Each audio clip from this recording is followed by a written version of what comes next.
Jinho was halfway across the intersection when something touched his sleeve. Not a weapon, not a threat. 7 crumpled dollar bills, clutched in a child's fist. He stopped. Behind him, the crowd that had been carefully maintaining a 3-meter buffer suddenly went silent. Everyone knew what happened when you touched the silent dragon uninvited. He looked down. A little girl stood there, no higher than his waist, wearing a pink t-shirt with a faded unicorn on it. Her face was streaked with tears. Both hands trembled as she held the money up like an offering to a god she wasn't sure would listen.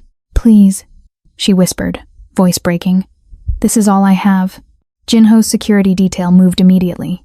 Dante on the left, June on the right, closing the distance with practiced efficiency. But Jinho raised a single finger, and they froze mid-step. No one paid Jinho. People surrendered assets, transferred properties, signed over businesses. They didn't hand him birthday money on a street corner. He crouched down, the motion making his black suit jacket pull tight across his shoulders. His neck tattoo, a dragon's tail curling up from his collarbone, caught the afternoon light.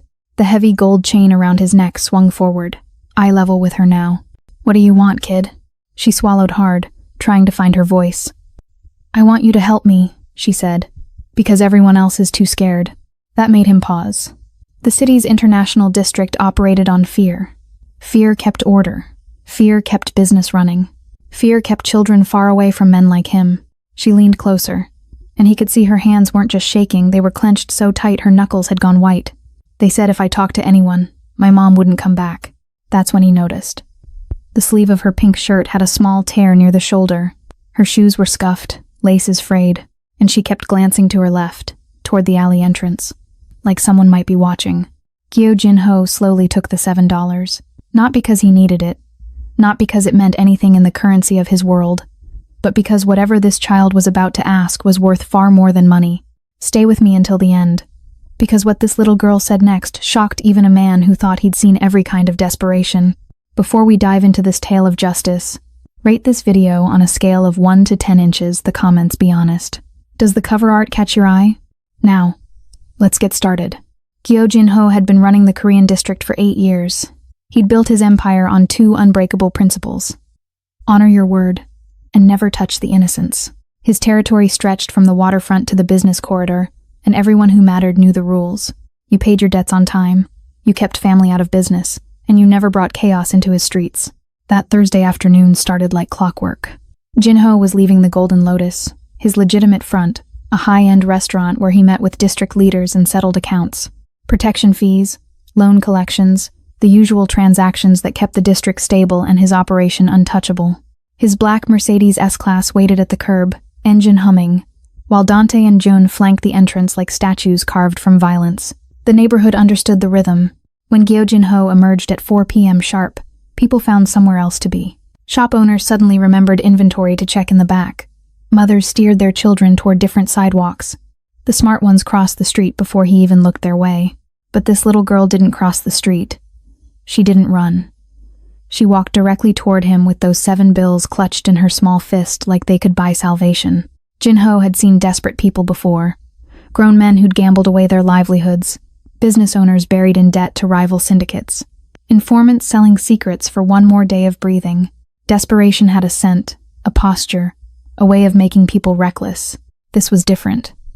This child wasn't desperate the way adults become desperate. She was purposeful, deliberate, like she'd practiced this moment in her mind 1,000 times until she got the courage to make it real. Her clothes were clean but worn jeans with a patch on one knee, that pink unicorn shirt that had been washed so many times the graphic was starting to crack. Her sneakers had seen better years, but her eyes held something Jinho rarely encountered anymore. Pure, unshakable determination wrapped in a child's innocence. "What's your name?" he asked, still crouched at her level. Behind him, Dante shifted his weight. Jun's hand drifted toward his jacket. They'd never seen their boss give this much attention to anyone, let alone a kid who'd just committed the neighborhood's cardinal sin, touching the silent dragon. "Ava," she whispered. "Ava Buckley." "Ava Buckley," Jinho repeated slowly, his accent softening the syllables. "How old are you, Ava?" 7. Her voice got quieter with each answer, but her feet stayed planted. "Almost 8 next month." Jinho glanced at June, who gave the slightest shake of his head. In their world, children meant complications. Children meant witnesses, police attention, Federal interests that nobody wanted. Smart operators avoided kids entirely. "Where are your parents, Ava?" Jinho asked, his tone gentler than the one he used to extract confessions. That's when the tears started. Not the hysterical crying you'd expect from a frightened child, but silent tears that rolled down her cheeks while she fought to keep speaking, to finish what she'd come here to do. "My mom's gone," she said. "They took her yesterday. Said she owed money she doesn't have."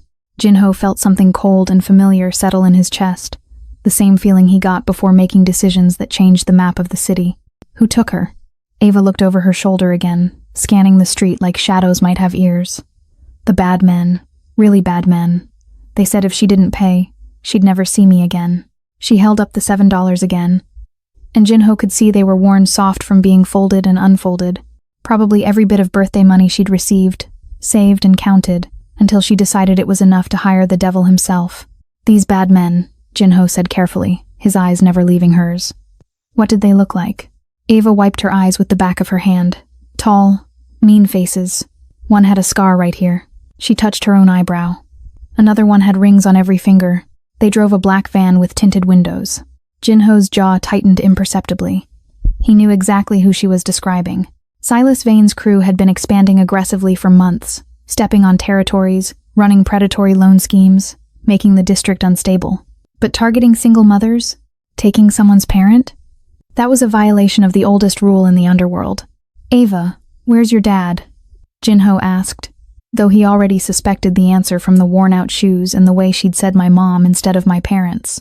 "He died when I was 5, she said matter-of-fact, like she'd explained this to enough adults to have the script memorized. "Car accident. It's just me and Mom now." Was just me and Mom. The way she said it past tense, slipping in like a knife, told Jinho everything he needed to know about how much hope she had left. Dante moved first. His hand came up in a sharp gesture, the kind that usually sent people stumbling backward without him ever making contact. "Kid, you need to step back. Now."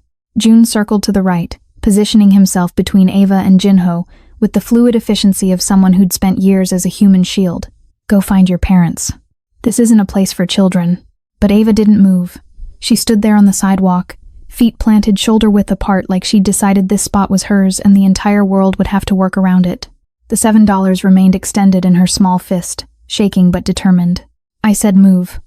Dante's voice dropped an octave, taking on the edge that made grown men reconsider their life choices. He took a half step forward, using his considerable size to loom over her. Ava flinched. Her shoulders drew up toward her ears, her body curling inward like a flower closing at dusk, but her arm stayed outstretched. The money stayed visible. Jinho had been watching this exchange with the detached interest of someone observing an unusual species of bird.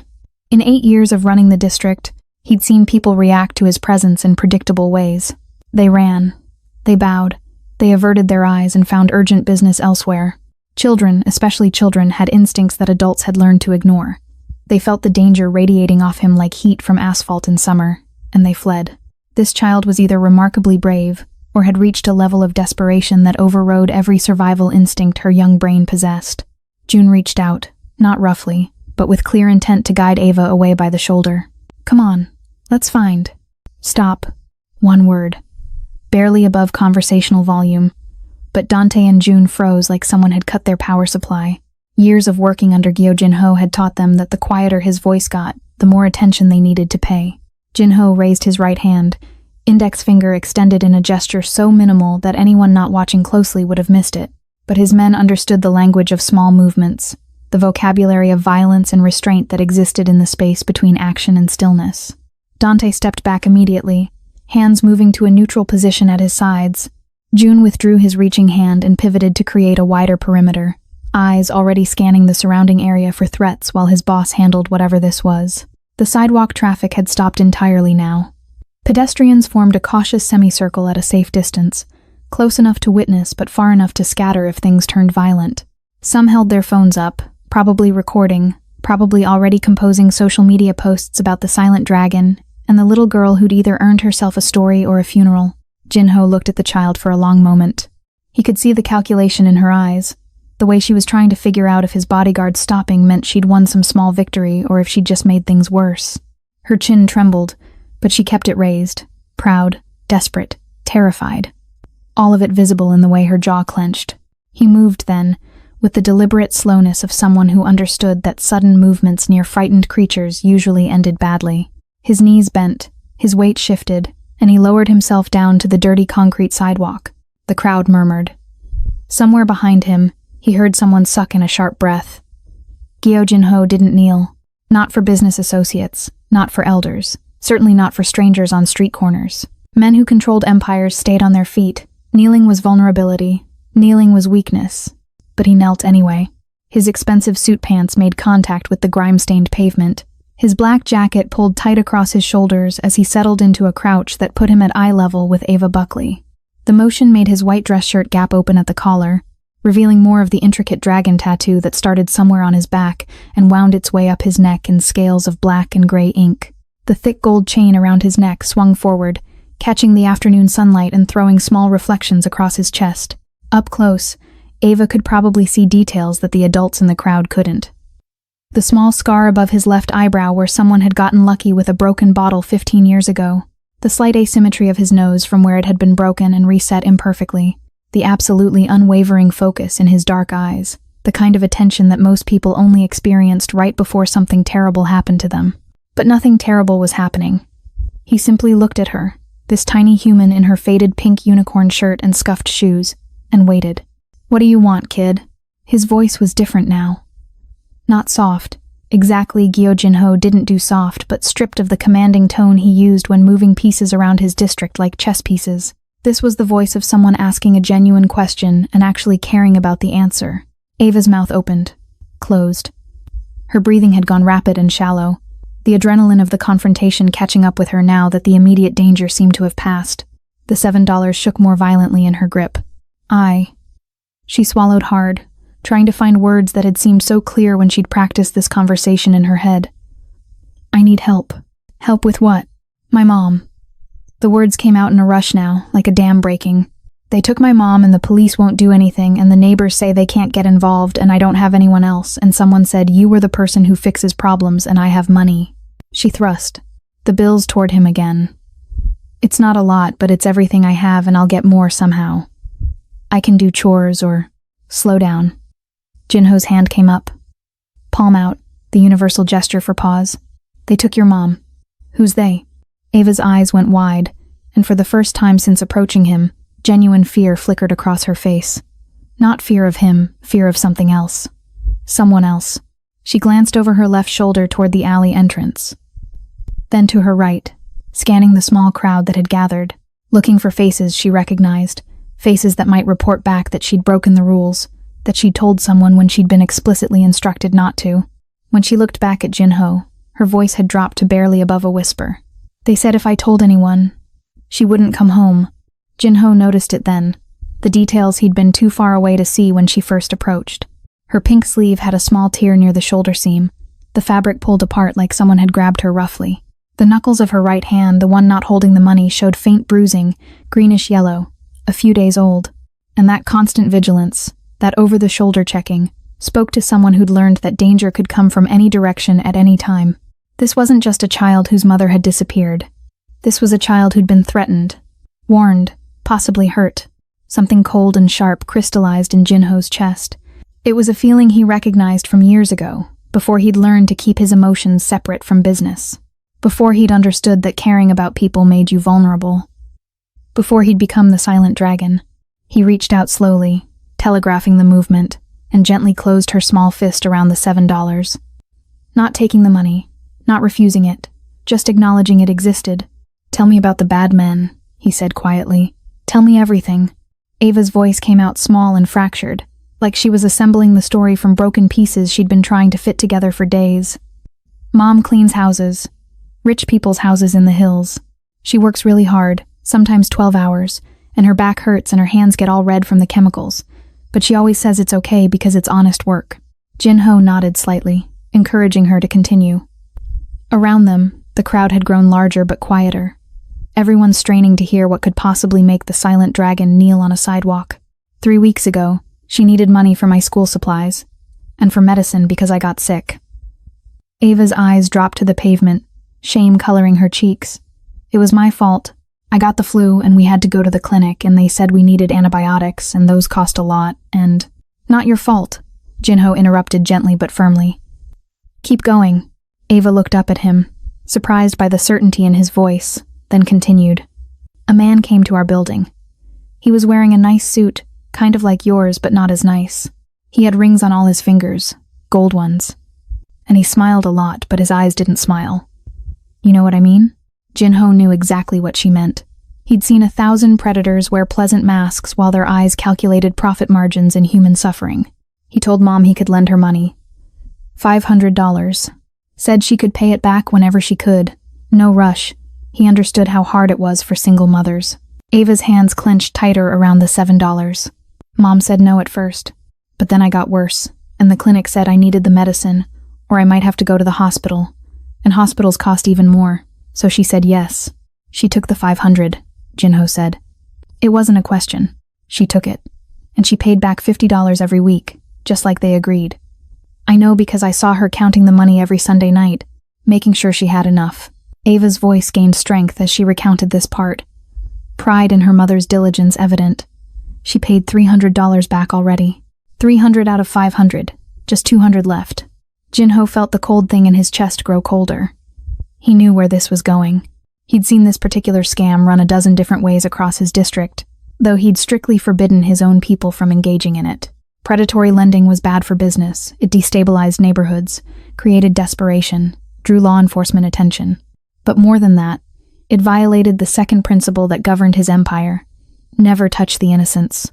But then the man came back, Ava continued. Different man this time, bigger, meaner. He had a scar right here. She traced a line across her eyebrow, the same gesture she'd made earlier. He said the terms had changed. Said there was interest we didn't know about. Compound interest. And fees. And penalties for... She stumbled over the unfamiliar word. For late payments, even though Mom was never late. Not once. How much did he say she owed? Jinho asked, though he could already guess the answer would be obscene. $3,000. Ava's voice cracked on the number. 3,000. Mom cried when he said it. She never cries. But she cried and said that wasn't what they agreed to. And he just laughed and said she should have read the contract better. Did she sign something? A paper. 1 page. But she was so worried about me and the medicine that she didn't read all the little words at the bottom. Ava wiped her nose with the back of her hand. The man said she had 1 week to pay the 3,000 or there would be consequences. Mom tried to explain we didn't have that kind of money, that she couldn't possibly get it, but he just left. When did they take her? Yesterday. After school. Ava's breathing had gone shallow again, reliving the memory.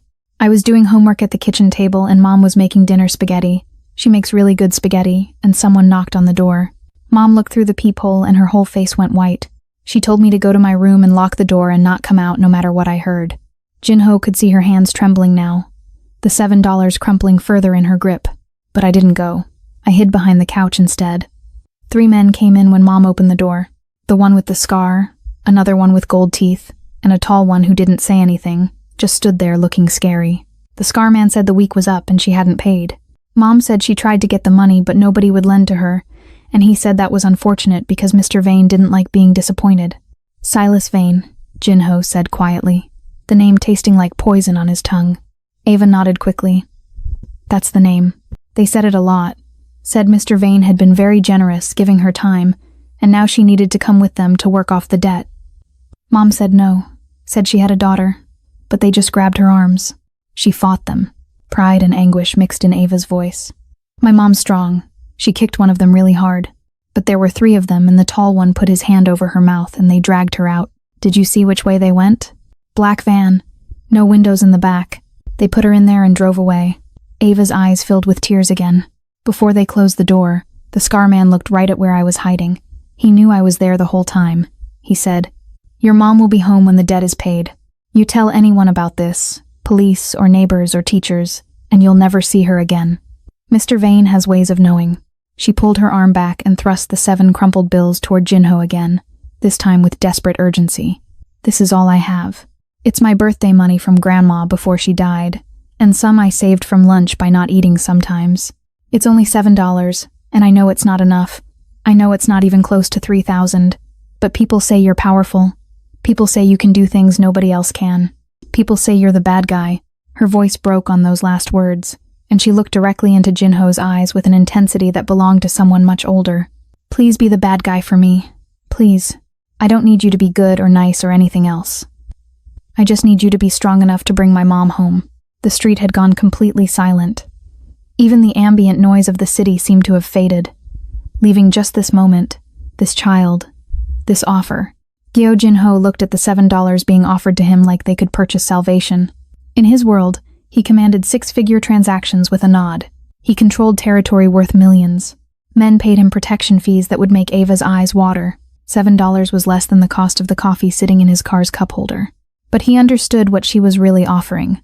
Not money, trust. The absolute, unwavering trust of a child who'd run out of options and decided that the monster everyone feared was her last hope for justice. He reached out and took the $7 from her hand. Jinho folded the 7 bills carefully. Once, then twice, until they formed a small rectangle that fit in his palm. He slipped them into the inner pocket of his suit jacket, right over his heart, the same place he kept contracts worth 6 figures and documents that could end careers. What's your address, Ava? She recited it immediately, the numbers and street name coming out in a practiced rush. Building 7, Apartment 3C, the Riverside complex on the east edge of the district. Jinho knew the building. Older construction, mostly working families. The kind of place where people minded their own business because getting involved meant complications nobody could afford. You live there alone right now? Ava nodded. I've been eating the spaghetti Mom was making. It's almost gone. And there's some cereal. I know how to take care of myself. Mom taught me. 7 years old and rationing pasta. Sleeping alone in an apartment. Going to school like everything was normal because the alternative was admitting her entire world had collapsed. Jinho felt something twist in his chest. An old ache he'd thought he'd successfully buried years ago. He stood up, his knees making a slight protest at the movement. The crowd shifted nervously as he rose to his full height, the dangerous man returning to his proper altitude. But he kept one hand extended toward Ava, palm up, an invitation rather than a command. Come with me. Ava looked at his hand, then up at his face, trying to read whether this was safety or a different kind of trap. Where? Somewhere safe while I work. You can't go back to your apartment. If Vane's people told you they'd know if you talked, they might be watching the building. Are you going to help? The question came out small, afraid to hope. I'm going to bring your mother home, Jinho said, and the absolute certainty in his voice made it sound less like a promise and more like a declaration of inevitable fact. Ava took his hand. Her small fingers disappeared into his palm, and he was suddenly aware of how careful he needed to be, how little pressure it would take to hurt someone this fragile. He'd spent years training his hands to break bones and crush windpipes. Now he held a child's hand like it was made of spun glass. Dante, Jinho said without looking back. Call ahead to Mrs. Gable. Tell her I'm bringing a guest and she'll need the upstairs room prepared. Food, clean clothes, whatever a 7-year-old needs. On it, boss. Dante already had his phone out, fingers moving across the screen with practiced efficiency. Jun, you're with me. We're making a stop before heading back to the Lotus. Jun fell into step on Jinho's left side as they began walking, creating a protective triangle with Ava in the center.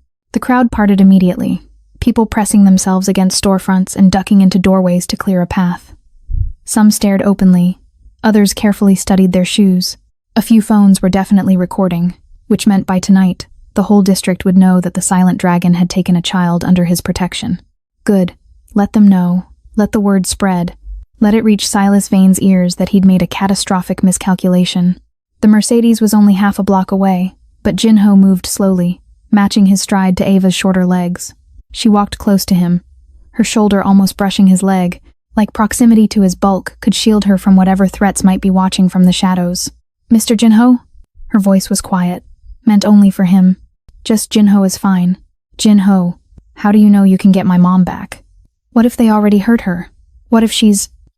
She couldn't finish the sentence. Jinho stopped walking. He crouched down again, this time in the middle of the sidewalk, and looked directly into her eyes. Listen to me carefully, Ava. Men like Silas Vane are predators, but they're also businessmen. Your mother is worth $3,000 to him, which means he'll keep her alive and relatively unharmed until he's extracted that value. He's probably put her to work in one of his operations, cleaning, cooking, whatever generates revenue. It's not good, but it means we have time. How much time? Enough. He stood again and they resumed walking. I'm going to ask you something now, and I need you to be completely honest with me. Can you do that? Yes. When the scar man looked at you hiding behind the couch, did he say anything else? Anything about what would happen if your mother didn't cooperate? Ava was quiet for several steps. When she finally spoke, her voice had gone flat, like she was reciting words she'd memorized but didn't want to understand. He said there were other ways to pay off debt. He said pretty women were always valuable, and if Mom worked very hard at being cooperative, maybe the debt would get smaller faster. He smiled when he said it. The gold teeth man laughed. Jinho's jaw tightened so hard he heard his teeth grind together. Jun, walking beside them, muttered something vicious in Korean under his breath. They reached the Mercedes. Dante appeared from wherever he'd been lurking and opened the back door. The interior was black leather and dark wood, the kind of luxury that smelled like money and power.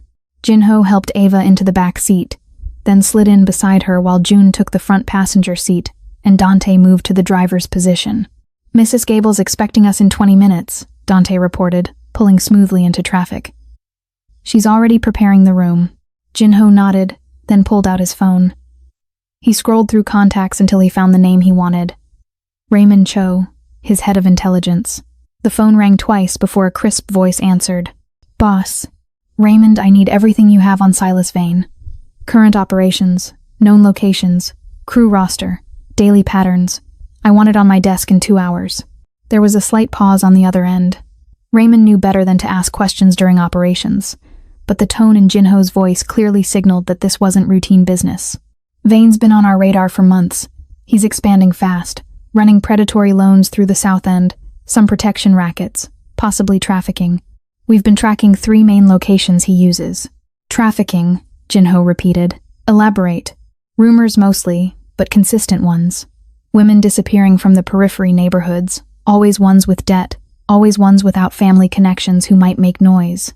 They turn up a few weeks later working in his establishments, or they don't turn up at all. We haven't confirmed it because nobody's been willing to talk. They're about to be willing, Jinho said quietly. Vain just made a mistake. He took someone under my protection. Another pause. Since when? Since 5 minutes ago. Get me that intelligence, Raymond. Everything. I want to know what Vain had for breakfast and which of his people would flip if we applied the right pressure. You're moving against him? Raymond couldn't quite keep the surprise out of his voice. Jinho had been patient with Vain's encroachment, calculating that an outright war would be more expensive than letting the man have some rope to hang himself with. But patience had limits. I'm accepting a contract, Jinho said, glancing at Ava beside him. She was watching him with wide eyes, trying to understand the coded language of the criminal world. The client is very important to me, and the terms are non-negotiable. Vain has something that belongs to her, and I'm going to get it back. Understood. 2 hours. Jinho ended the call and looked out the window. They were passing through the heart of his territory now, blocks he'd controlled for nearly a decade. Every restaurant, every shop, every street corner represented order he'd imposed through fear and force, and an unwavering code that everyone understood. You could run your business, make your money, live your life. But you followed the rules. You paid your debts. You kept violence contained. And you never, ever touched the innocent. Silas Vain had broken all 3 rules. He'd created chaos with his predatory lending. He'd brought violence into residential neighborhoods, and he'd put his hands on a woman whose only crime was trying to save her daughter's life. More than that, he'd encroached on Jinho's territory, ignored the boundaries that had been quietly established, acted like the district was open for conquest. For months, Jinho had tolerated it, calculating that Vain would eventually overreach and create an opportunity for removal without triggering a wider war. That calculation had just changed. This wasn't just about Ava's mother anymore. This was about every other family Vain had victimized, every other woman he'd threatened, every other debt he deliberately structured to be impossible to repay. This was about a man who'd looked at Jinho's carefully maintained order and decided it was weakness. Jinho. Ava's voice pulled him back from his thoughts. When you get my mom back, will the bad men come looking for us again? He looked down at her. This small person who'd somehow managed to hire the most dangerous man in the district for $7 and the courage to ask. No, he said simply. They won't. Because by the time he was finished, there wouldn't be anyone left to come looking. The Mercedes pulled up in front of a modest brick building wedged between a hardware store and a dry cleaner. The sign above the door read Gable's Bakery in faded gold lettering that had probably been elegant 30 years ago. Through the large front windows, Ava could see display cases filled with pastries, bread loaves stacked on wooden shelves, and the warm glow of lights that made everything look soft and inviting. "This is a bakery," Ava said, stating the obvious because nothing about this felt like what she'd expected when Jinho said he was taking her somewhere safe. "Best bakery in the district," Jinho replied, already opening his door. "Mrs. Gable's been here since before I was born. She makes these almond croissants that people drive across the city for." Dante stayed with the car while June opened Ava's door and offered his hand to help her out. She took it hesitantly, still trying to reconcile the image of dangerous criminals with a conversation about pastries. The disconnect was making her head spin. A bell chimed as Jinho pushed open the bakery door. The smell hit Ava immediately. Butter and sugar and something baking that made her stomach clench with sudden, desperate hunger. She'd been rationing the leftover spaghetti, making it last, eating just enough to keep the worst of the hunger away. The smell of fresh bread made her realize exactly how long it had been since she'd had a real meal. The woman behind the counter looked up from where she'd been arranging cookies on a tray. She was older, somewhere in her 70s, with steel gray hair pulled back in a neat bun and reading glasses hanging from a chain around her neck. She wore a white apron dusted with flour and had the kind of face that suggested she'd seen everything the world had to offer and had decided most of it was foolishness. "Gyo Jinho," she said, her voice carrying a hint of an accent Ava couldn't place. "When Dante called, I thought perhaps he was joking. You haven't darkened my doorstep in 6 months, and now you arrive with a child in tow?" "Mrs. Gable." Jinho gave a slight bow, more respectful than Ava had seen him be with anyone else. "I need a favor." "You need many favors, it seems." Mrs. Gable's sharp eyes moved to Ava, and something in her expression softened immediately. "And who is this?" "Ava Buckley. She's under my protection while I handle some business. She needs somewhere safe to stay, food, clean clothes if you have anything that might fit. Maybe a few days, maybe less." Mrs. Gable came around the counter with surprising speed for someone her age. She crouched down in front of Ava, not quite as low as Jinho had managed, but enough to be at eye level. Her hands were warm when she took Ava's gently, turning them over to examine the bruised knuckles and ragged fingernails of someone who'd been too stressed to remember basic self-care. "When did you last eat, sweetheart?" "This morning. Cereal." Ava's voice came out smaller than she intended. Something about Mrs. Gable's grandmotherly concern was breaking through the walls she'd built to stay functional. "Dry cereal or with milk?" "Dry. The milk went bad." Mrs. Gable made a disapproving sound deep in her throat, then stood and fixed Jinho with a look that could have stripped paint. "Days, you said? This child needs feeding immediately, a proper bath, and about 12 hours of sleep. Look at the circles under her eyes." "Which is why I brought her to you," Jinho said calmly. "There's no one else in the district I'd trust with this." The old woman's expression shifted slightly, the criticism morphing into something that might have been grudging approval. "You're fortunate I have a granddaughter who left clothes here last month. Should be about the right size." She turned back to Ava. "Are you allergic to anything, dear? Nuts? Dairy? Eggs?" Ava shook her head, overwhelmed by the rapid shift from survival mode to being fussed over by a stranger. "Good. Come with me. We'll get you settled upstairs and then I'm making you a proper meal. June." She pointed at Jinho's bodyguard without looking. "In the kitchen, you'll find the ingredients for hot chocolate on the second shelf. Make yourself useful." June glanced at Jinho, who nodded almost imperceptibly. The bodyguard moved toward the kitchen with the resigned air of someone who'd learned not to argue with Mrs. Gable. "Ava," Jinho said, causing her to turn back toward him. "You're safe here. Mrs. Gable has protected more people in this district than I have, just in different ways. Whatever she tells you to do, you do it. Understood? Will you come back?" The question came out more desperate than Ava intended. "I'll come back when your mother is with me. Could be tonight, could be tomorrow. But I will come back." Mrs. Gable made another disapproving sound. "Promising timelines you can't guarantee. Still making the same mistakes, Jinho." But there was no real heat in her words. Just the comfortable criticism of someone who'd known him long enough to scold him without fear. She ushered Ava toward a door at the back of the bakery that opened onto a narrow staircase. The steps creaked under their feet as they climbed to the second floor. The apartment above the bakery was small but immaculate, decorated with old furniture that had been cared for with obvious devotion. Lace curtains filtered the afternoon light into soft patterns across hardwood floors. "The bathroom is there," Mrs. Gable pointed. "Clean towels in the cabinet. I'll run you a bath in just a moment. First, sit." She guided Ava to a kitchen table covered in a cheerful yellow tablecloth. I'm going to make you a sandwich while the bath fills. Turkey or ham? I don't. Ava felt tears threatening again. The kindness was somehow harder to handle than the fear had been. Turkey it is. With cheese and tomato and lettuce, the way a sandwich should be made. Mrs. Gable moved through her kitchen with practiced efficiency, pulling items from the refrigerator. Jinho told me very little on the phone, but I understand your mother is missing. Is that correct? Ava nodded, not trusting her voice. And you went to Jinho for help. Another nod. Mrs. Gable assembled the sandwich with quick, precise movements, cutting it diagonally and placing it on a plate with some apple slices and crackers. She set it in front of Ava along with a glass of water. That was very brave. Also very dangerous. You understand that, yes? Going to a man like him? People said he was the bad guy, Ava whispered. I needed a bad guy. The old woman's expression flickered with something complicated: concern, understanding, maybe a touch of sadness. Jinho is many things. Bad, good. These are words people use when the truth is too complicated for simple labels. She sat down across from Ava, her weathered hands folded on the table. I've known that boy since he was younger than you. Watched him grow up in these streets. Watched him become what he is now. And I can tell you this. When he gives his word, he keeps it. If he said he'll bring your mother back, he will. How do you know? Because 30 years ago, I was you. Different circumstances, different danger, but the same desperation. My daughter was sick, dying, and I needed medicine I couldn't afford. The hospital wanted money up front.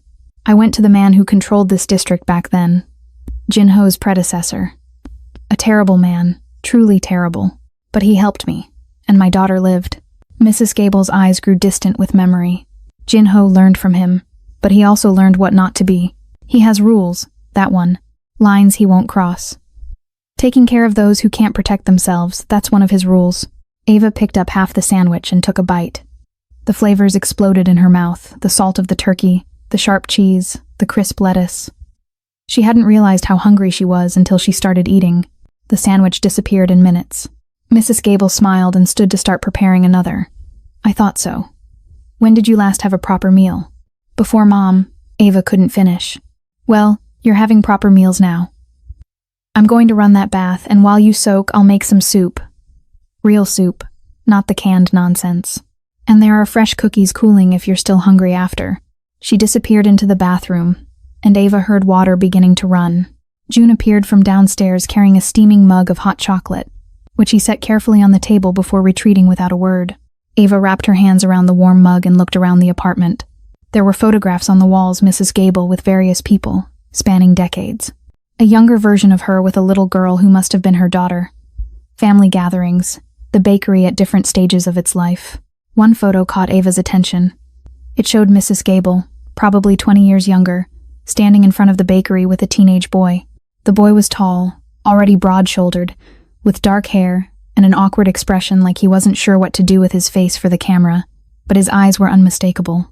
Jinho. He was 16 there, Mrs. Gable said, returning from the bathroom. Already working for the organization. Already on the path to becoming what he is now. But he still came here every Sunday for bread. Still does, when he remembers. He looks different. We all looked different before life taught us hard lessons. Mrs. Gable held out her hand. Come, the bath is ready. You'll feel more human after you're clean. Ava followed her into the bathroom, where steam rose from a tub filled with water and bubbles. There were clean towels stacked nearby, and a child's bath toy, a rubber duck sitting on the edge. My granddaughter's, Mrs. Gable explained, seeing Ava's glance at the duck. She's 10 now, thinks she's too old for such things, but I keep it anyway. Use it if you like. Childhood shouldn't disappear just because the world gets hard.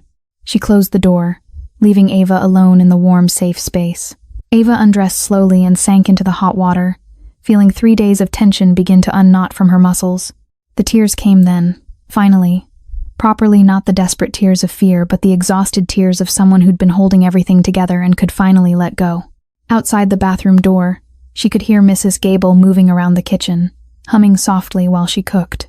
And somewhere in the district, Jinho was mobilizing his resources to keep a promise to a 7-year-old girl who'd paid him everything she had. Ava closed her eyes and let herself, for the first time in 3 days, believe that maybe, just maybe, her mom was coming home. The Golden Lotus sat on the corner of 5th and Merchant Street like a jewel in a crown of aging buildings. 3 stories of renovated brick with floor-to-ceiling windows that showed glimpses of elegant dining rooms and private booths where the district's power brokers conducted their real business. The restaurant had been in Jinho's family for 2 generations, though what happened above the main dining floor had nothing to do with cuisine.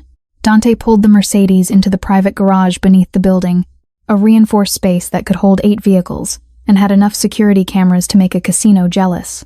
Jinho stepped out before the car fully stopped, his movements sharp with purpose. The playful patience he'd shown with Ava had evaporated, replaced by the cold efficiency of a man preparing for war. June followed 3 steps behind, already pulling out his phone to send messages that would ripple through the organization. By the time they reached the elevator, every key player in Jinho's operation would know there was a gathering called mandatory attendance. No exceptions. The elevator rose smoothly to the 3rd floor, opening onto a space that looked nothing like the elegant restaurant below. This was the war room, stripped of pretense. Concrete floors, reinforced walls, a central table large enough to seat 20, and along one wall, a series of locked cabinets that held everything from surveillance equipment to enough weapons to outfit a small militia. Raymond Cho was already there, spreading papers and photographs across the table with the methodical precision of someone assembling a puzzle. He looked up as Jinho entered, pushing his wire-rimmed glasses up his nose. "Started pulling everything we have on Vain the moment you called," Raymond said without preamble. "It's worse than we thought." "Show me." Raymond activated the large screen mounted on the far wall. Security camera footage appeared, grainy but clear enough. A white van parked outside a residential building, 3 men dragging a woman toward it while she struggled. The timestamp read 2 days ago. "That's not Ava's mother," Jinho said, studying the footage. "No. That's victim number 4 that we know of in the past 6 weeks. All single mothers, all with debt to Vain's operation. All disappeared without police reports because Vain's people made sure they were too terrified to talk." Raymond clicked to the next image. "This is his primary loan operation." The photo showed a storefront with painted-over windows and a sign advertising quick cash solutions, the kind of place that preyed on desperation and called it business. "He's running 3 of these fronts across the south end of your territory," Raymond continued. "The loans are structured to be impossible to repay. 500 borrowed becomes 3,000, owed within weeks through compound interest and hidden fees. When people can't pay, he offers them alternative arrangements. The women work off the debt," Jinho said flatly. "In his establishments. He's got a nightclub in the warehouse district, a massage parlor that's definitely not legitimate, and what we think is a cleaning service that places women in high-end homes and businesses. We believe he's taking a cut of their earnings while still maintaining they owe him the full debt amount. Some of them have been working for months, and the number never gets smaller." Jinho moved to the table, studying the photographs Raymond had laid out. Women's faces stared back at him from surveillance photos and identification copies. Young, old, desperate, all of them trapped in a system designed to consume them. "How many total? Confirmed?" 14. "Suspected?" "Maybe twice that. He's been careful, targeting women without strong family connections, women who won't be immediately missed." Raymond pulled up another file. Ava Buckley's mother, Sarah Buckley, fits his exact profile. Single mother, working class, immigrant family, with no local relatives. She's probably at one of his 3 main locations. The elevator chimed. Doors opened and men began filing in, summoned by June's messages, Jinho's inner circle. The 12 lieutenants who ran different aspects of his operation. Enforcers, intelligence specialists, financial operators, the machinery that kept his empire functioning smoothly. They took their seats around the table without being told, reading the tension in the room, the unusual hour of the gathering. Jinho didn't call meetings like this unless something significant was happening. The last to arrive was David Song, Jinho's head of security and the closest thing he had to a friend. David was built like a concrete wall, with scarred knuckles and a completely bald head that he kept shaved smooth. He'd been with Jinho since the beginning, back when they were both just ambitious kids trying to survive the district's brutal hierarchy. "This about the little girl?" David asked, taking the seat to Jinho's right. "Whole district's talking about it. Silent Dragon, kneeling on a sidewalk, holding a kid's hand. People are wondering if you've gone soft." "Let them wonder," Jinho said. He moved to the head of the table, and the room fell silent immediately. "We're moving against Silas Vain tonight. Full operation. I want his locations identified, his crew roster confirmed, and rescue protocols established within the hour." "Moving against Vain?" One of the lieutenants, a thin man named Lee who handled financial operations, looked surprised. Boss, we've been watching him for months. Isn't this sudden? He crossed a line, Jinho said simply. He took someone under my protection. The kid's mother, David said, understanding immediately.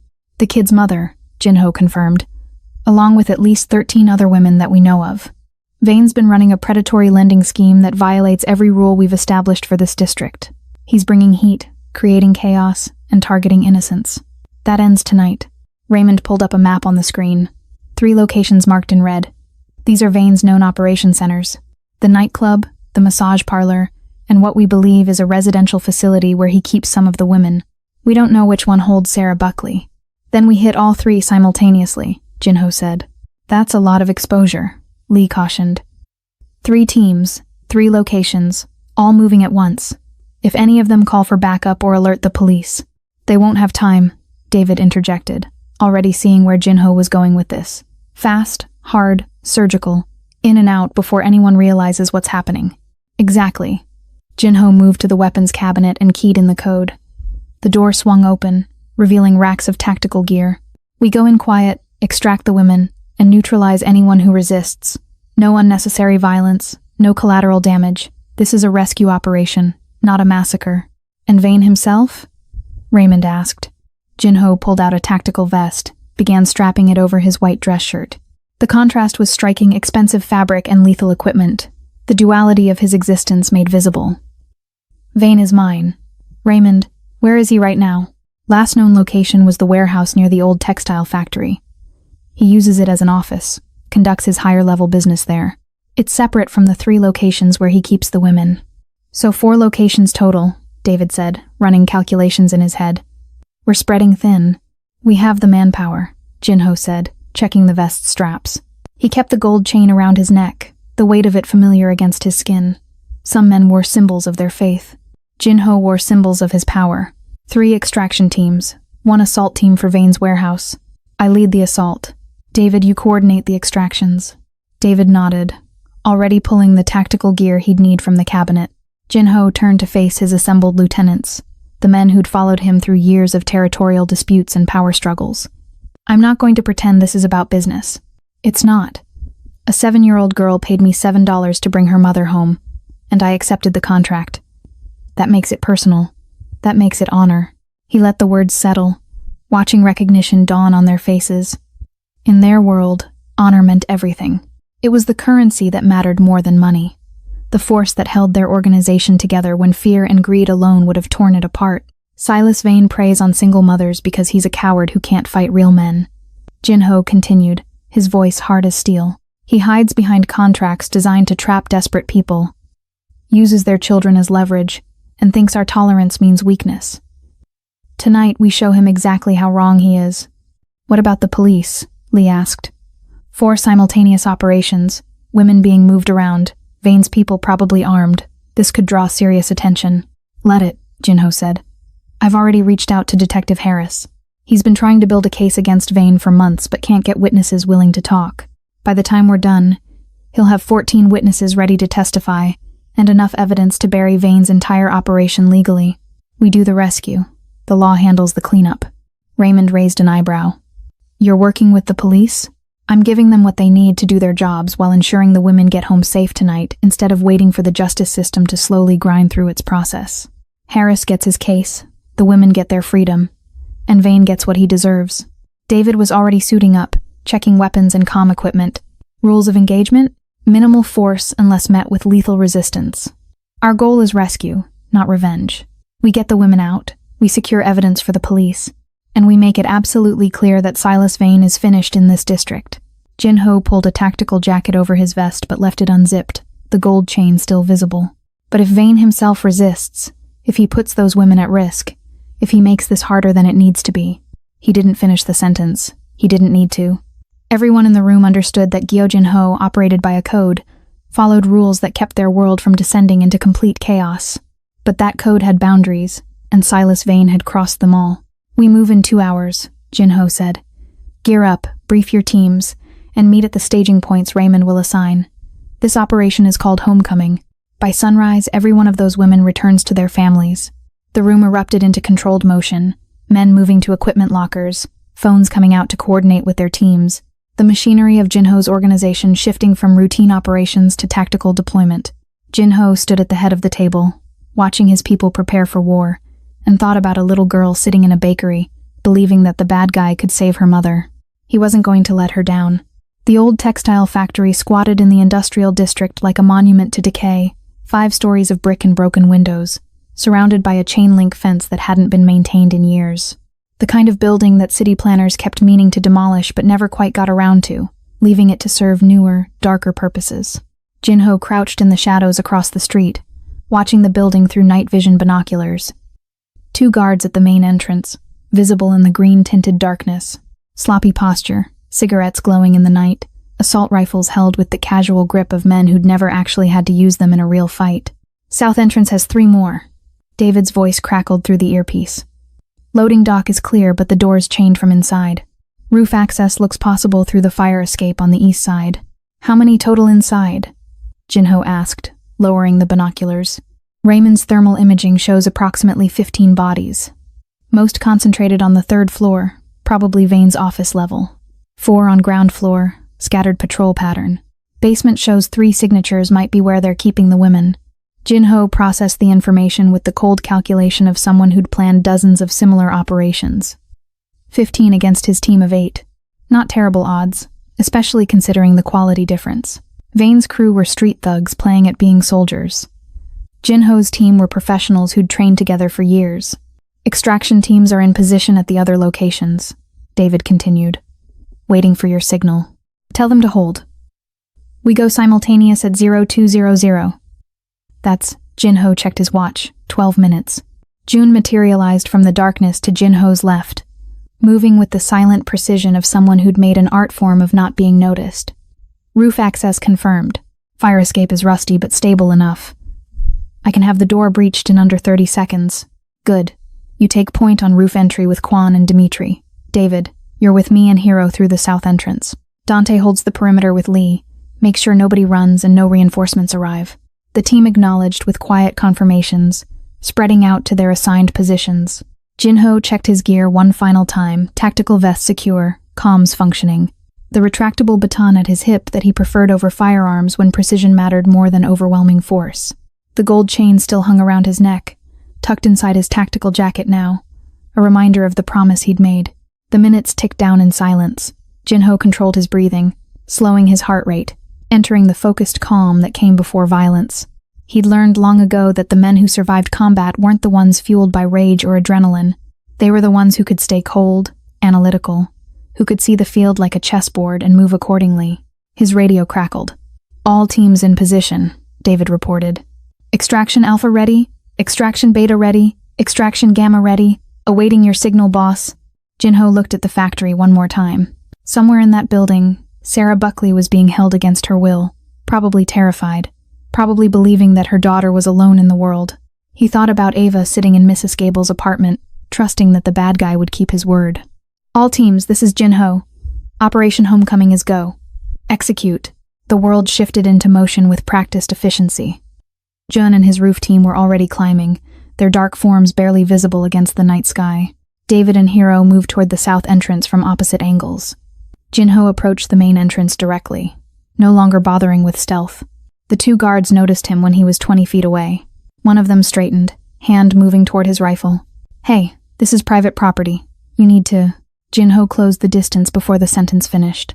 His right hand caught the guard's wrist before the rifle could rise, twisting with precise force that sent the weapon clattering to the pavement.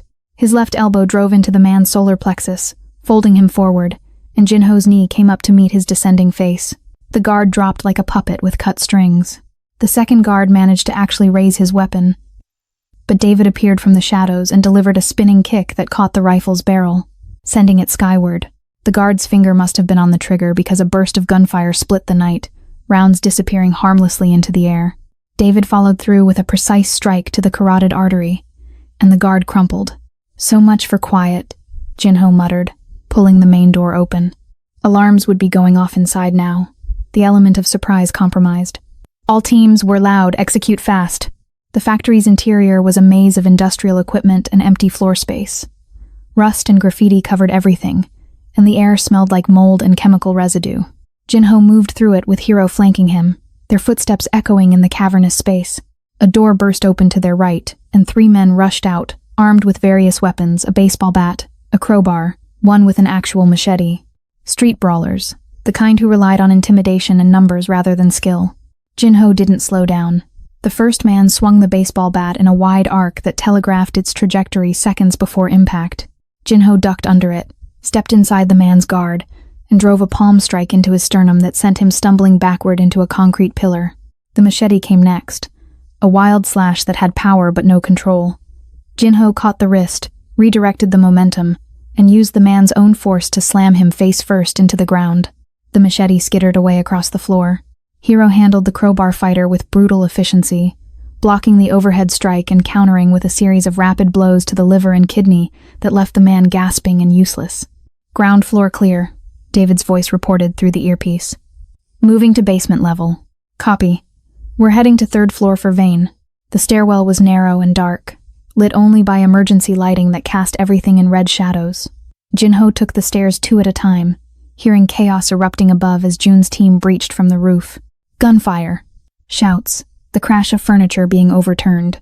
The 3rd floor hallway was wider, lined with offices that had probably once belonged to factory managers and supervisors. Most were empty now, but light spilled from the corner office at the end of the hall. Vain's command center.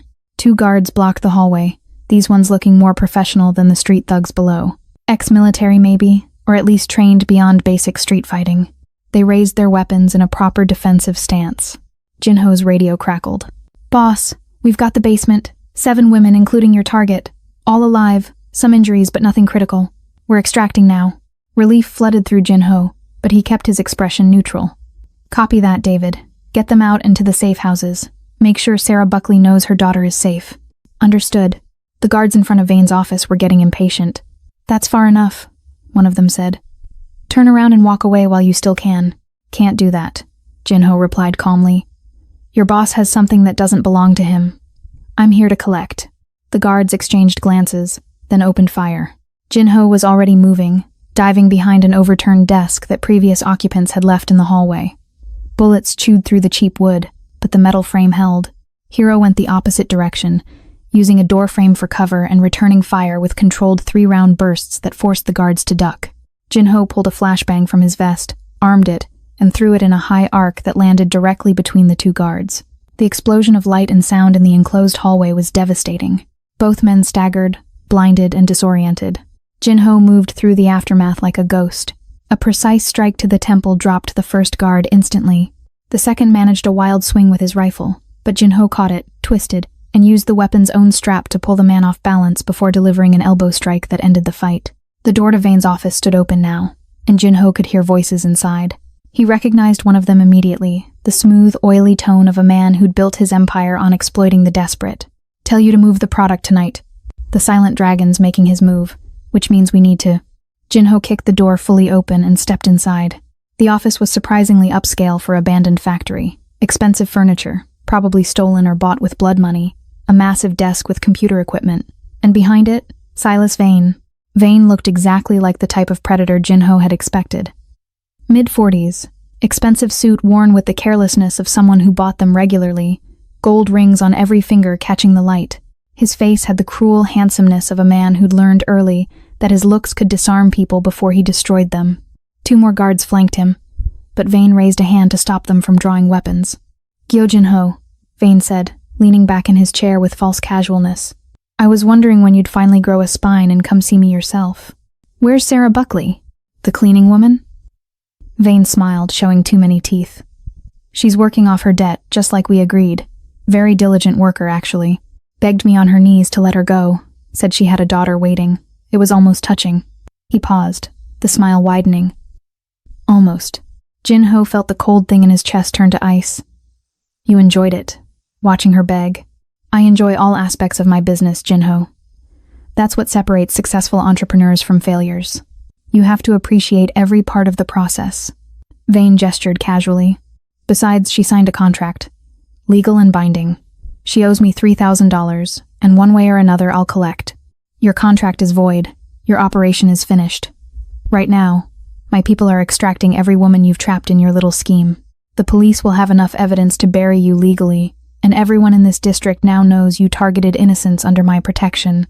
Vane's smile faltered slightly. Your protection? Since when do you care about some random cleaning woman? Since her 7-year-old daughter paid me to bring her mother home. For the first time, genuine uncertainty crossed Vane's face. The kid? That little girl actually found you? She did, and I accepted the contract. Vane recovered quickly, the smile returning but colder now. So what? You're here to beat me up? Scare me out of the district? We both know how this works, Jinho. You make your threats, I make my counteroffers, we negotiate a settlement, and business continues. That's how civilized criminals operate. I'm not here to negotiate, Jinho said quietly. He moved. Jinho's fist connected with the first guard's jaw before Vane could finish processing what was happening. The man's head snapped sideways with a crack that echoed in the office, and he dropped without ceremony. The second guard managed to draw his weapon, but Hero had followed Jinho through the door and delivered a brutal kidney shot that sent the gun clattering across the expensive hardwood floor. Vane scrambled backward, his chair wheels squealing against the floor as he put the desk between himself and Jinho. Wait. We can talk about this. I have money, connections. I can make this worth your while. Where is she? Jinho's voice was utterly flat, devoid of the negotiation Vane was desperately hoping for. I told you she's working. Jinho vaulted over the desk with fluid efficiency, landing directly in Vane's personal space. His hand shot out and grabbed the front of Vane's expensive suit, lifting him partially out of his chair. My people found 7 women in the basement. Sarah Buckley wasn't among them. So I'll ask one more time. And this time I suggest you think very carefully about lying to me. Where is she? Vane's facade cracked completely, fear flooding his eyes as he realized that the rules he'd assumed would govern this encounter were not in play. The holding room, 3rd door on the left down the hall. I keep the high-value ones separate until I'm sure they're properly motivated. Jinho released him with enough force to send Vane sprawling back into his chair. Hero, secure him. If he moves, break something that won't kill him, but will hurt for months. With pleasure, boss. Jinho moved back into the hallway, his heart rate finally elevating despite years of training to stay calm during operations. High-value ones, properly motivated. The clinical language predators used to describe torture and coercion, turning human suffering into business metrics. The 3rd door on the left was reinforced steel with a deadbolt lock. Jinho didn't bother with subtlety. He took 3 steps back and kicked just below the handle, with enough force that the frame splintered and the door burst inward. The room beyond was small, windowless, lit by a single bare bulb hanging from the ceiling. It had probably been a supply closet once, but now it served a darker purpose. A metal folding chair sat in the center, and bound to that chair was a woman in her early 30s. Sarah Buckley looked like an older version of her daughter. Same eyes, same determined set to her jaw even in captivity. Her wrists were zip-tied to the chair, arms, ankles bound to the legs. Her clothes were dirty but intact, and while she had bruises on her arms and a split lip, she appeared otherwise unharmed. When the door burst open, she flinched violently, then looked up with the desperate hope of someone who'd been waiting for rescue, and the learned fear of someone who'd been disappointed before. Please, she started, her voice hoarse. Please, I have a daughter. She's only 7. She needs me. Ava Buckley, Jinho said, already moving forward to cut her restraints with a tactical knife. 7 years old, almost 8, pink unicorn t-shirt. She hired me to bring you home. Sarah's face transformed from fear to confusion to desperate hope in the span of seconds. What? Ava? How did she... Where is she? Is she safe? She's safe. She's with Mrs. Gable at the bakery, eating soup, and probably wearing borrowed clothes. Jinho cut through the zip ties efficiently, freeing her wrists first. She came to find me this afternoon, gave me $7 and asked me to be the bad guy for her. The zip tie on Sarah's left ankle snapped free. $7? That was her birthday money.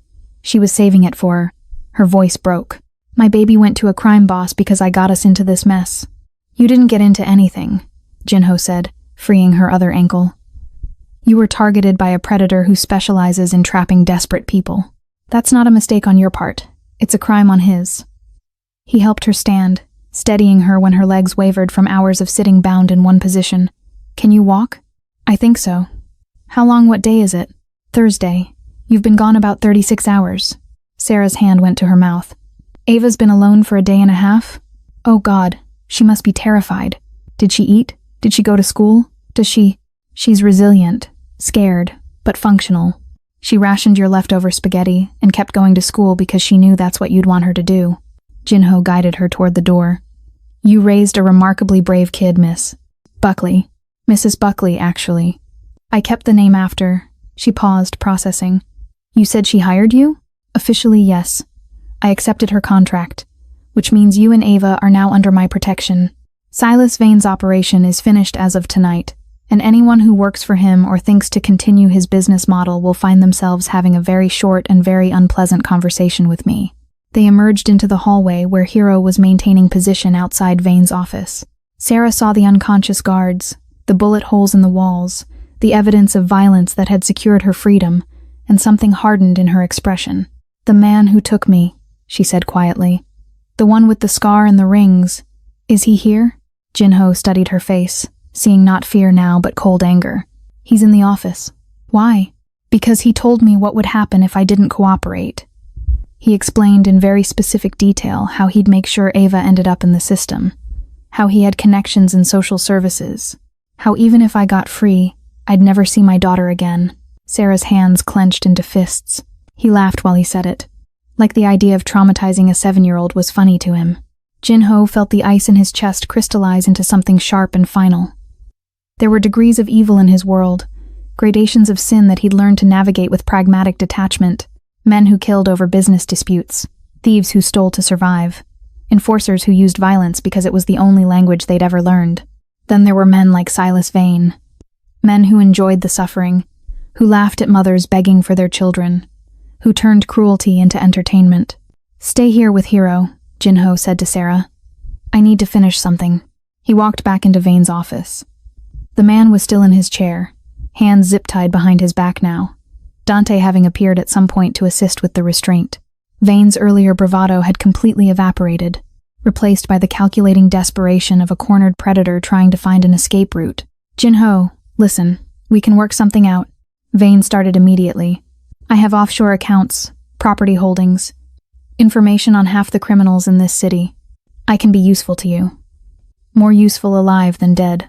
I'm not going to kill you, Jinho said calmly, moving around the desk to stand directly in front of Vane. That would be too easy. Too quick. And it would deny the legal system the opportunity to process you through every level of bureaucratic punishment they have available. Vane's eyes flickered with something that might have been relief. But, Jinho continued, before I hand you over to Detective Harris and his very eager team of prosecutors, I need you to understand something about consequences. What do you mean? Jinho crouched down, bringing himself to Vane's eye level, the same way he'd crouched for Ava on the sidewalk. But there was no gentleness in this posture, no protective instinct. This was the crouch of a predator examining prey. You made a 7-year-old girl cry. You took her mother and threatened to make sure they never saw each other again. You laughed about it. Jinho's voice was conversational, almost casual. You built your entire operation on targeting single mothers, because you correctly identified them as vulnerable and unlikely to fight back. That was smart, in a sociopathic way. Strategic. I was just running a business. You were torturing families for profit and calling it business. Jinho's hand shot out and grabbed Vane's face, fingers digging into his cheeks with enough pressure to be painful but not quite enough to break bone. Sarah Buckley is in the hallway right now. She told me about the specific threats you made regarding her daughter, the details you enjoyed sharing. Vane's eyes went wide, understanding finally penetrating that he was not going to negotiate his way out of this. I want you to know, Jinho said softly, that for the rest of your life, whether it's in prison or wherever you end up, you will remember this moment. You will remember that a 7-year-old girl had more courage than you ever possessed. She walked up to the most dangerous man she could find and asked for help while you hide behind lawyers and contracts and other people's suffering. He released Vane's face and stood, pulling out his phone. Detective Harris, this is Jinho. I have a gift for you at the old textile factory on Industrial Boulevard. Silas Vane, secured and ready for transport. You'll also find enough evidence in his office to support charges against his entire operation. And I have 14 witnesses ready to testify. He ended the call and looked down at Vane one more time. The police will be here in 10 minutes. My people will be gone in 5. You'll spend those 5 minutes thinking about every woman you hurt, every family you destroyed, and what it means that your entire empire was dismantled by a little girl with $7. You can't just leave me here for the cops. Vane's voice had risen to something approaching panic. I have connections. I'll make bail. You'll spend the next 20 to 30 years in a cell learning what it feels like to be powerless, Jinho interrupted. And every single one of those mothers you victimized will get to watch you get sentenced, knowing their nightmare is over and yours is just beginning. He turned to Dante. Make sure all the evidence is organized for Harris. Laptop, files, anything that documents his operations. Then get everyone out. Clean exit. No traces. On it, boss. Jinho returned to the hallway where Sarah stood with Hiro. She looked past him toward the office, and he could see the question in her eyes. He's alive and will face justice, Jinho said. The police are coming. They'll take him into custody, and you'll be asked to give a statement eventually. But not tonight. Tonight, you're going home to your daughter. Sarah's eyes filled with tears. Thank you. I don't know how to thank you. $7 isn't... It was enough, Jinho said simply. Your daughter paid me everything she had. That contract is fulfilled. He gestured toward the stairs. Can you manage the walk down, or should I have someone carry you? I can walk. Sarah straightened her shoulders, finding strength Jinho recognized from her daughter. I want to walk out of here on my own 2 feet. Then let's get you home. Jinho walked back into Vane's office with Sarah's zip-tie restraints still gripped in his hand. The room had gone quiet except for the sound of Vane's breathing, which had taken on the shallow rhythm of a man whose survival instincts were finally catching up to his ego. Vane was still zip-tied to his chair, but his posture had shifted. The casual arrogance from minutes ago had evaporated, replaced by the rigid tension of someone running calculations on how to talk his way out of a situation that had gone catastrophically wrong. His rings caught the light as his fingers drummed against the chair arm, a nervous tick he probably didn't realize he was doing. You got the woman, Vane said, forcing his voice into something approaching reasonableness. Good for you. Very heroic. Now we can talk like professionals, yes? Figure out a reasonable settlement for this. Misunderstanding. Jinho moved to the desk with unhurried precision, his tactical boots barely making sound against the expensive hardwood floor Vane had installed in this gutted factory. He was still wearing the tactical vest over his white dress shirt, the gold chain visible through the unzipped front, and the contrast made him look like exactly what he was, a man comfortable operating in both worlds, legitimate and otherwise. Settlement, Jinho repeated, as if testing the word's taste. You think this is a negotiation? Everything's a negotiation. Vane's eyes tracked Jinho's movement around the desk, trying to read which direction the violence would come from. You got what you came for. The cleaning woman is free. I'll even forgive her debt as a gesture of goodwill. We both walk away. No blood, no police attention. Business as usual. Business as usual, Jinho said softly. He reached into the inner pocket of his tactical jacket, the same place he kept contracts worth 6 figures, and withdrew something small. 7 crumpled dollar bills, worn soft from a child's hands, folding and unfolding them, counting and recounting, believing they could purchase salvation. He tossed them onto Vane's desk where they landed with barely a whisper of sound, fanning out slightly across the polished surface. Vane stared at the money, confusion flickering across his face. What is this? $7, Jinho said. Everything a 7-year-old girl had in the world. She gave it to me this afternoon on 5th Street, right in front of everyone, because she needed someone strong enough to bring her mother home. The kid's birthday money, Vane said, recognition dawning. Something that might have been nervousness crossed his expression. Look, I didn't know the woman had a daughter who'd actually go to you. That's on my intelligence guys for not doing proper background. You knew she had a daughter, Jinho interrupted, his voice dropping to something quieter and infinitely more dangerous. Your man with the scar told Sarah Buckley exactly what would happen to that daughter if she didn't cooperate. He described in specific detail how you'd make sure Ava ended up in the system, how you had connections in social services, how even if Sarah got free, she'd never see her child again. Jinho leaned forward slightly, hands resting on the desk. He laughed while he said it. Vane's throat worked, swallowing hard. That's just intimidation tactics, standard operating procedure for debt collection. You've done the same thing 100 times, Jinho. Don't pretend you operate on some higher moral plane. I don't pretend anything. Jinho's eyes were completely flat, like looking into depths that had no bottom. I run protection rackets, gambling operations, controlled substances through the district. I've broken bones and ended careers. I've done things that would horrify normal people. He picked up one of the $7 bills, holding it between his fingers. But I have exactly 2 rules that I never break. Honor your word, and never touch the innocents. Everyone's innocent if you ask them. Vain shot back, gaining some of his bravado again. That woman took my money knowing full well what the terms were. She signed a contract, legal and binding. If she couldn't read the fine print, that's not my problem. She took your money to buy medicine for her sick daughter. You structured the loan to be impossible to repay, then changed the terms after she'd already paid back more than half. You didn't want the money, Vain. You wanted her. Jinho set the dollar bill back down with the others. And when she couldn't pay your manufactured debt, you didn't just take her for labor. You threatened her child. You made terrorizing a 7-year-old girl part of your business model. So what? Vain's mask cracked entirely, anger and fear mixing into something ugly. You think you're better than me? You think running your little empire with your precious rules makes you some kind of noble criminal? We're the same, Jinho. We both prey on the weak. We both take what we want. The only difference is you've convinced yourself there's honor in it. Jinho was silent for a long moment, studying Vain with the detached interest of someone examining an insect. When he finally spoke, his voice carried the absolute certainty of someone stating facts rather than opinions. The difference is that little girl paid me for a service, and you didn't. He moved then, vaulting over the desk with fluid efficiency that belonged to someone half his size. Vain tried to jerk backward, but the zip ties held him to the chair. Jinho's hand shot out and grabbed the front of Vain's expensive suit, lifting him and the chair both partially off the ground. She gave me everything she had, Jinho said, his face inches from Vain's. $7 in absolute trust. That makes her my client.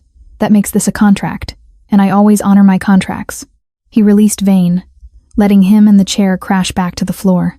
Vain opened his mouth to say something, probably another plea or threat or negotiation, but Jinho's fist caught him across the jaw before the words could form. The impact snapped Vain's head sideways, and Jinho felt something crack under his knuckles. Not broken, not yet, but close enough to send the message. You laughed when mothers begged, Jinho said, circling the chair like a shark. You enjoyed watching them break. You made Ava's mother cry while explaining how you'd destroy her daughter's life. Another strike. This one to Vain's ribs. Precisely calculated to hurt without causing serious internal damage. You built your entire operation on the suffering of people who couldn't fight back. Vain tried to speak through his split lip, blood running down his chin to stain his expensive shirt. You can't. Police are coming. Witnesses. The police are coming to arrest you for human trafficking, extortion, and about 14 other charges Detective Harris has been building for months. The witnesses are the women you enslaved. Jinho grabbed Vain's face, forcing eye contact. And everyone in this district now knows that you targeted someone under my protection, that you laughed at a mother begging for her child. He released Vain's face and stepped back, pulling out the $7 from the desk and carefully folding them back into a small rectangle. Here's how this works. You're going to prison for a very long time. Every single mother you victimized will testify. Your entire operation is finished. And every criminal in this city will know that Silas Vain fell because he was stupid enough to make a 7-year-old girl cry. It was just business. Vain whispered through bloody teeth, the last desperate plea of a man watching his empire crumble. No, Jinho said, tucking the $7 back into his jacket pocket, right over his heart. It was personal the moment she handed me this money. She paid me. You didn't. That's the difference between a legitimate contract and whatever you thought you were running. Sirens wailed in the distance, growing closer. Jinho could hear his team moving through the building, executing their clean exit with practiced efficiency. In minutes, this place would be swarming with police, and Vain would begin his very long journey through the justice system. Jinho moved toward the door, then paused and looked back one final time. Vain sat bleeding in his expensive chair, surrounded by the ruins of his operation, and Jinho felt nothing. Not satisfaction, not anger, not even the cold pleasure of a job well done, just the clinical detachment of someone who'd removed a cancer from his territory. A 7-year-old girl had more courage than you'll ever possess, Jinho said quietly. Remember that in prison, when you're wondering how it all went wrong, you were destroyed by a child with $7 and enough bravery to ask the devil for help. He walked out, leaving Silas Vain to the police and the consequences he'd spent months earning, one terrorized family at a time. Dawn broke over the district in shades of amber and gold, painting the brick buildings with light that softened their hard edges. The Mercedes moved through empty streets still wet with morning dew, its engine the only sound in the pre-dawn quiet. In the back seat, Sarah Buckley sat wrapped in a blanket someone had provided, staring out the window like she was seeing the city for the first time.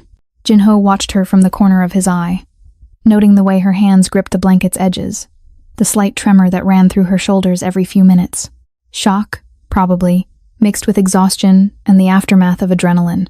He'd seen it before in people pulled from bad situations, the body's delayed reaction to trauma, hitting all at once when safety finally allowed it. "How is she?" Sarah asked quietly, her voice still hoarse from screaming during her captivity. "Really, I mean, you said she's safe, but..." "She's resilient," Jinho said, the same thing he'd told her in the factory, scared, but functional. "She went to school yesterday, came home, and rationed the food you'd left. Then she decided the police couldn't help and came to find me instead." He paused, considering his next words carefully. "Your daughter has remarkable courage, Mrs. Buckley, and remarkably good instincts about who to trust when it matters." Sarah's laugh came out broken, somewhere between pride and pain. "She trusted a crime boss. That's what my parenting has come to. She trusted someone with the power to help when no one else would." Jinho kept his tone neutral, factual. "That's wisdom beyond her years, not a failure of yours." Dante pulled the Mercedes to a stop in front of Gable's bakery, just as the first hints of sunrise touched the storefront windows. The lights were already on inside, warm and golden, and Jinho could see movement behind the glass. Mrs. Gable, probably preparing the day's first batch of bread, maintaining the rhythms that had governed her life for decades. Jinho opened Sarah's door and helped her out, steadying her when her legs wavered slightly. She'd walked out of the factory on her own power, but 36 hours of captivity had taken their toll. Pride could only carry someone so far before the body demanded rest. The bakery door opened before they reached it, and Mrs. Gable stood framed in the entrance, her steel-gray hair already pinned back, flour dusting her apron. Her sharp eyes took in Sarah's condition, the bruises, the split lip, the exhausted posture, and something fierce and protective flashed across her weathered face. "Inside," she said, holding the door wide. "I have tea brewing and breakfast ready." They'd barely crossed the threshold when a small figure appeared at the top of the stairs, wearing borrowed pajamas that were slightly too big and clutching the railing with white-knuckled intensity. "Mom?" The word came out small and uncertain, like Ava was afraid that speaking too loudly might shatter whatever fragile reality had brought her mother back. She stood frozen on the landing, 7 years old and terrified that this was a dream she'd wake from. Sarah made a sound that wasn't quite a word, wasn't quite a sob, and moved toward the stairs with speed that belied her exhaustion. "Baby. Oh, baby, I'm here. I'm here. I'm so sorry." Ava broke then, her small body launching down the stairs in a rush that had Mrs. Gable reaching out instinctively to catch her if she fell. But she didn't fall. She crashed into her mother's arms with the force of every fear and desperate hope that had been building for a day and a half, and Sarah caught her, wrapping around her daughter like she could shield her from everything the world might throw at them. They sank to their knees together right there on the bakery floor, Sarah rocking Ava, while the child cried into her shoulder with the kind of weeping that came from somewhere deeper than fear. Relief, Jinho thought. The pure, overwhelming relief of a child who'd believed in the impossible and watched it come true. "You're okay. You're okay. You're home," Ava kept saying, her small hands clutching her mother's borrowed clothes like she might disappear if she let go. "The bad guy got you back. Jinho got you back. I paid him and he kept his promise." Sarah looked up over her daughter's head, tears streaming down her own face, and met Jinho's eyes. There were no words adequate for what passed between them in that moment, gratitude too large for language, understanding too complex for simple expression.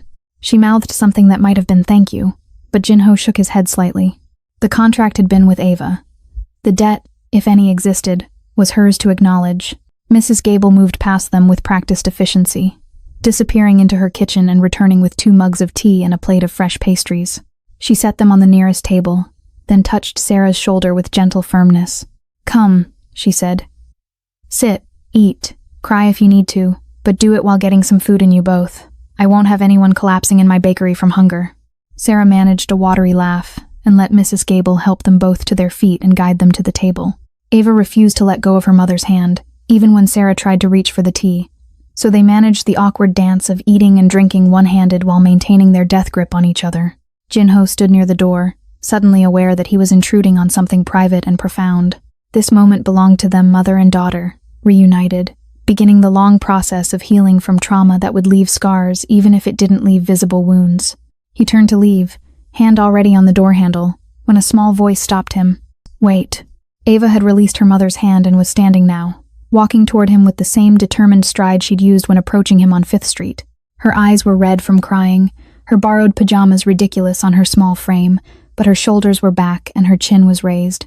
She stopped in front of him and held out her hand, palm up, in clear expectation. Jinho looked at her hand, then her face, reading the question there. Slowly, carefully, he reached into his tactical jacket pocket and withdrew the $7 he'd carried through an entire tactical operation. The bills were still folded in that small rectangle, still warm from being pressed against his chest. He placed them in Ava's palm, and her small fingers closed around them immediately. "Thank you," she said, her voice steady despite the tears still drying on her cheeks. "Thank you for keeping your promise. Thank you for being strong enough." Jinho crouched down one last time, bringing himself to her eye level in the motion that had become familiar over the past 12 hours. This close, he could see the exhaustion in her young face, the toll that being brave had taken on someone so small, but he could also see the strength there, the core of steel that had allowed her to do what no adult had been willing to attempt. "You're welcome," he said simply. Then, before she could respond, he closed her fingers more tightly around the $7. But the service was free. "Keep this for college." Ava's eyes went wide. "But I hired you. We had a contract. You said..." "I said I accepted your contract, and I did. I kept my word.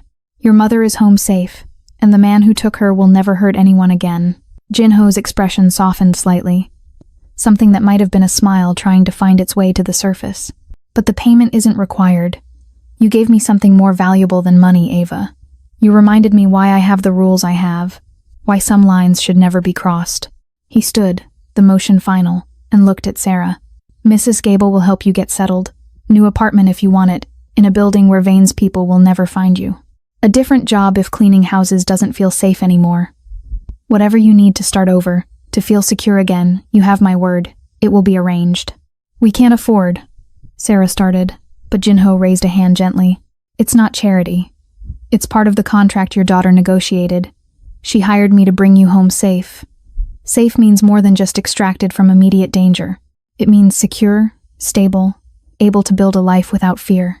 He glanced at Ava, who was staring at the $7 in her hand like they'd transformed into something sacred. "Your daughter is an excellent negotiator. She should consider law school when she's older." Mrs. Gable made an approving sound from the kitchen. "Finally showing some sense, Jinho. About time." Jinho allowed himself a small smile at the old woman's commentary, then turned back to the door. The sun was fully up now, painting the street in morning light, and somewhere in the district his people were finalizing the cleanup, ensuring that every trace of Silas Vane's operation was documented for the police or erased to protect the innocent, depending on which served justice better. "Jinho?" Ava's voice caught him one more time, and he looked back to find her holding up the $7. "If I ever need a bad guy again, can I come find you?" He should have said no. Should have told her that children shouldn't need bad guys, shouldn't have to navigate the criminal underworld, shouldn't know people like him existed outside of cautionary tales parents told to keep their kids safe. Instead, he said, "I hope you never need one. But if you do, I'll honor the same contract. $7, my word, and a promise to bring you home safe." Ava nodded solemnly, then surprised him by stepping forward and wrapping her small arms around his waist in a quick, fierce hug. She released him just as fast, stepping back to her mother's side like she understood that some gestures needed to be brief to maintain their power. Jinho left the bakery as the district began waking up around him, stepping into a morning that felt different somehow, cleaner, like a weight had been lifted from the streets themselves. Dante was waiting by the Mercedes, and June appeared from wherever he'd been maintaining perimeter security. "All teams extracted clean," June reported. "The 14 women are in safe houses. Harris has Vane in custody, and the word is already spreading that the predatory lending operation is finished." "Good." Jinho slid into the back seat, suddenly aware of the exhaustion that came after operations like this, the crash that followed adrenaline and violence, and the strange emotional complexity of keeping promises to children. As Dante pulled away from the curb, Jinho looked back one last time at the bakery. Through the window, he could see Ava and Sarah sitting together at the table, Mrs. Gable fussing over them with food and tea and the kind of fierce maternal care that had kept her neighborhood safe for 30 years. A 7-year-old girl had paid him $7 and changed the map of his district. She'd reminded him that being a boss wasn't about fear or territory or the careful balance of power that governed the criminal world. It was about who you chose to protect when protection mattered most. Jinho pulled out his phone and sent a message to his accountant. Set up a college fund. Anonymous donor. Beneficiary, Ava Buckley. Initial deposit, $100,000. $7 had bought her mother's freedom. He could at least make sure those same $7, carefully saved for college, would have some company when the time came to use them. The Mercedes merged into morning traffic, carrying the silent dragon back to his empire, his rules, and the careful order he maintained through fear and force, and an unwavering code that some lines should never be crossed. Somewhere behind him, a little girl clutched her $7 and believed that even bad guys could be heroes when it mattered most. And maybe, Jinho thought, she wasn't entirely wrong. Jinho proved that being a boss isn't about fear, it's about who you protect when it matters most. If you believe every child deserves a hero like this, hit that subscribe button so we can bring you more stories of justice served.